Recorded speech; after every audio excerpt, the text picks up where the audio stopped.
Okay, so this is a new book called The Seven Habits of Highly Effective People. And Okay. it's quite interesting to read because it was published in 1989. So, 1989. yeah. Wow, it's like 30 years ago. So the language in it is interesting to read. And Ah. yeah, and also it's interesting because a lot of the examples are actually things that probably occur still to this day.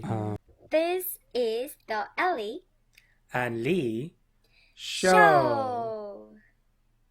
So yeah, let's get into it. The problem of living a happier and more effective life is not something quick fixes can change. There are more deeper aspects that need to be worked on. So I think a lot of the time in life, everyone's looking for how can they get those improvements really quickly without putting that much effort into it. And this author's very clearly stating that that's not the way you go about it. If you want real change, it has to come from something that's deeper. It's like deeper as your mindset. Yeah, so the things that you want to change, I think just reading or just watching some motivational videos, it helps for a certain period of time. But to have complete change, then you have to look at the deeper things to strive for or to get better at. And then yeah, and then the author makes a very good point that we all see the world in a different way, and this is shaped by our perception, and our perception is shaped by the influences in our life. So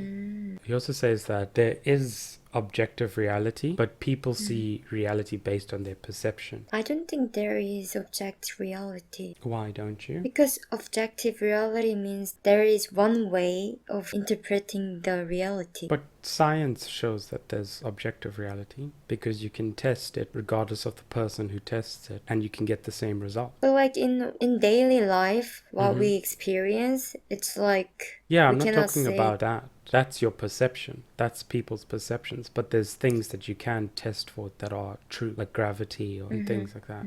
Okay. Yeah, and then so your perception is actually the source of your thoughts and your actions. So how you see the world determines how you think and how you tend to act. Okay. Yeah, so I think if you see the world as, completely negative and, everything is a threat, then your thoughts will be the same sort of thing. Like you would see maybe the smallest thing as being really negative, and then you'd act in a more erratic way, or you'd act in a defensive way. Yeah. Yeah. So it's combination of the influences from your life and also personality. Yeah, exactly. So, like your personality, there's a component that's genetic, but it's also based on your environment. And then the influences that you have are the things that infect your environment. So, those two things will end up changing your perspective on, how you see the world. Yeah, so like the influences is more important in my opinion than personality based on my experience. Yeah. Because there are some times that I was really negative about everything, but after reading books and talking about it with you, Yeah. I could change my views on the world. So like even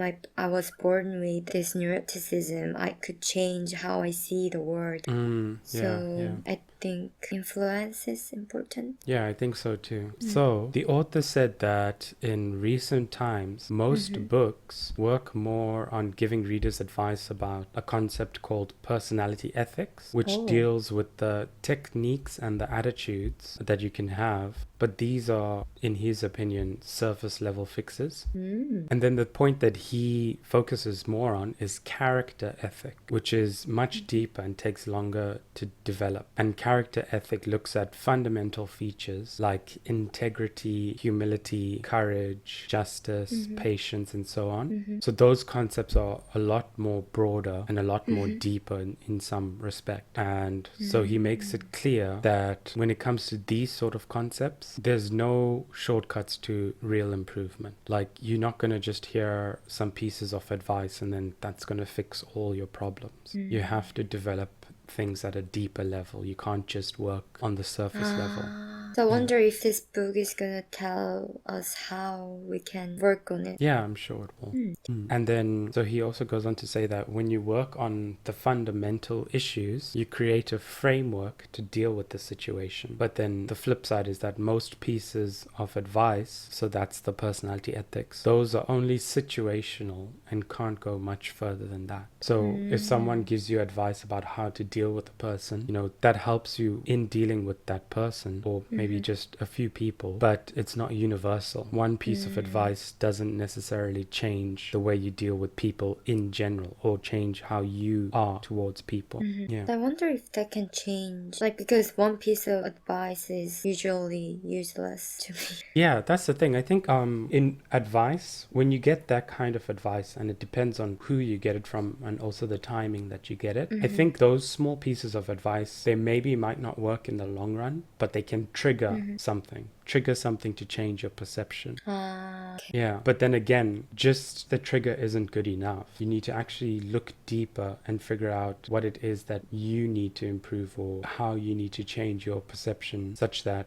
things are better. I see. But like the concept you talked about, like the deeper thingy, like I don't even know what exactly that is. I mean, I know the meaning of that, but like when I think about things in detail, Yeah. I don't know, it's hard for me. Well, that's the point, I think. I think the thing is that, like what the author said, there's no real shortcuts. There's no shortcuts to figuring these things out. How long do we need then? Yeah, it's a process that's gradual and constant. So it's like the thing you often disagree with me about, which is having those ideals. But the thing but the thing about an ideal is it's something that you can constantly improve on, because it's an ideal. So there's no limit to how good you can get or how much you can improve on it, but you always can improve. That's good then. I mean, like for me, when I think about ideal, I often feel kind of frustrated because of my perception. Because when I think about my ideal, it usually makes me compare to reality. But like if I change my perception from comparing to taking any action towards ideal life, then it will be good. Yeah, and I think like on some level you are actually following an ideal, because like now that you're reading the Master Your Emotions book, you're working to reduce your anxiety, and the ideal is that you won't be an anxious person. So obviously day to day you try and achieve that ideal of not being anxious, but at the same time, because you're human, it's not always going to be every day that you don't have anxiety in your life. That's true. Because even with, if we take something like courage or patience, you're not always going to be courageous. You're not always going to be patient. Yeah, that's true. But it's something that can apply to almost any situation. It's good to have those certain things, those certain values that will help you in the future. And it'll help you not only with a relationship, it could also help you in maybe when you're doing your job search or something like that. Yeah. And then the last thing is actually just a quote from my favorite scientist, which is Albert Einstein.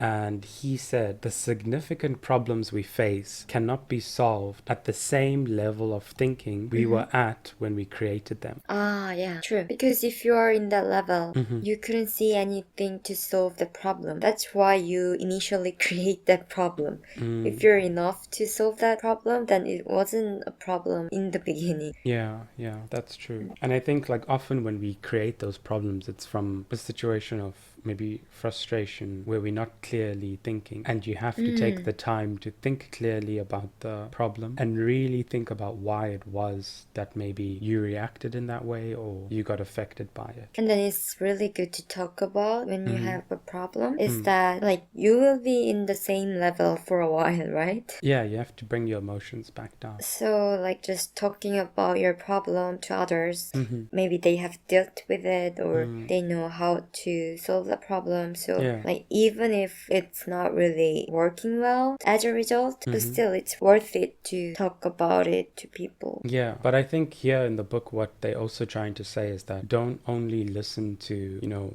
the advice that people give you or like the first answer that you get to solve the problem. Try and figure out where the root of the problem lies. Yeah, because that root problem can causes lots of other problems. Exactly, because you might fix one thing and then you might get into a similar situation because you haven't fixed the root.